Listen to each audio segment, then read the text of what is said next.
But also, if you look at the amount of FM stations, TV stations, we're soon going to get out of this analog thing and go to digital. The minute we go to digital and you all have cables and there's cables available everywhere, all services, including voice, including data, will be available on digital. Now the question is, does that offer opportunity or is that a threat to you? I mean, there's something called virtual insurance where you can get insurance online.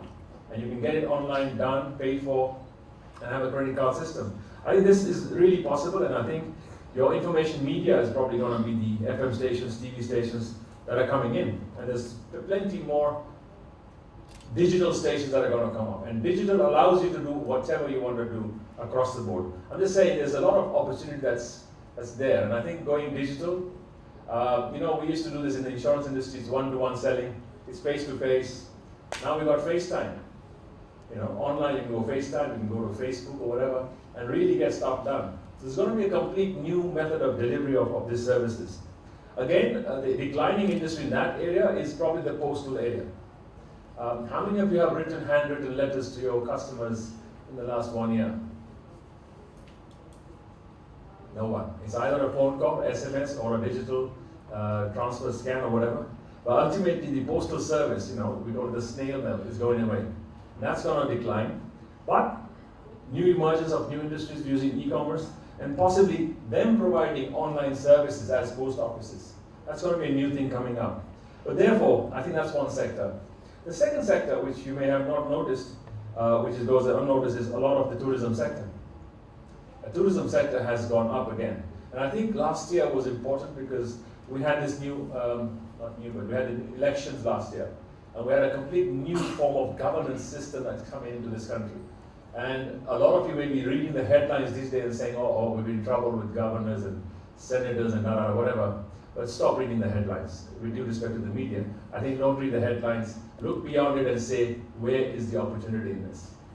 Now, when you just look at tourism, I think in the African continent, where else do you have such national parks that are natural, that are there, that have been existing for years and years and years?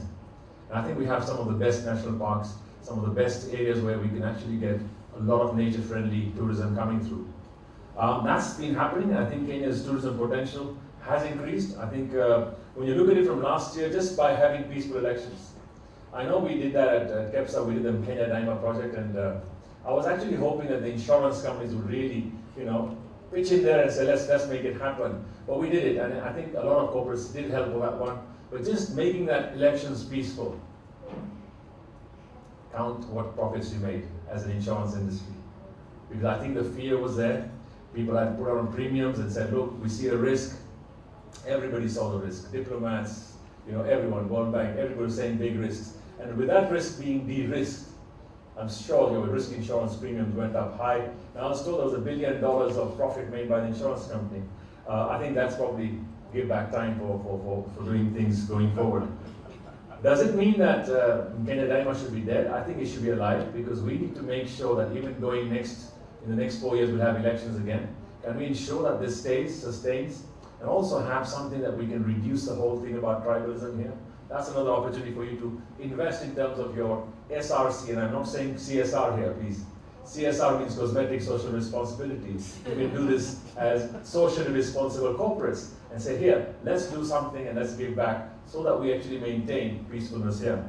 And I think business tourism, you may not have seen this, but there's a huge amount of business tourism happening here. Growth rate 34.4% over the 2012-2017 period. That's what we see, we forecast. Right now, Kenya Airways, the planes are going full. There's a lot of people coming here.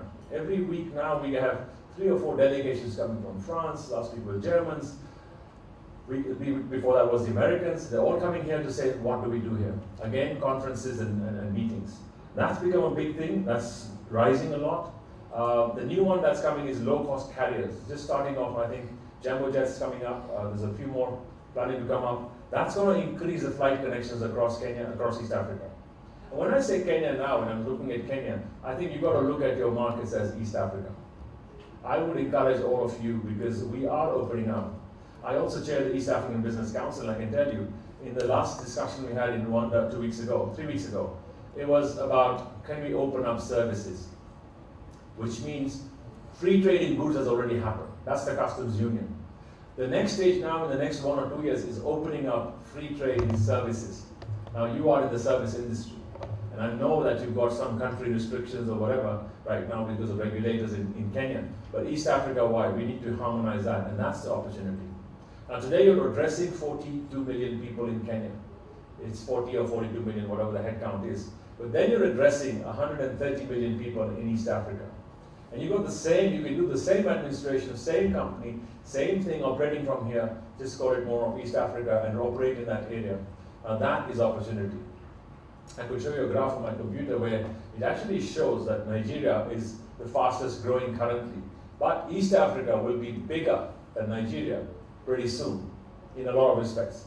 And that's the opportunity that really awaits everyone. Again, with tourism, we opened up Kenya, Uganda, and Rwanda openly, where somebody can come and have one visa, and you got access to all these 3 countries straight away.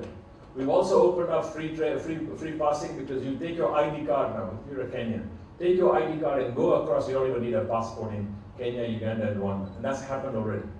I've tested it myself, it works. So a lot of things are going to happen. This is the 3 countries that are moving on, but Tanzania and Burundi, I'm sure, will follow soon. So that's serious opportunity in a lot of respects, which is again the reason why Kenya as a hub is going to become bigger in terms of tourism. So that's a growth sector. And I think when you look at it from wildlife, from conference tourism, the whole lot, it's going to increase quite a lot.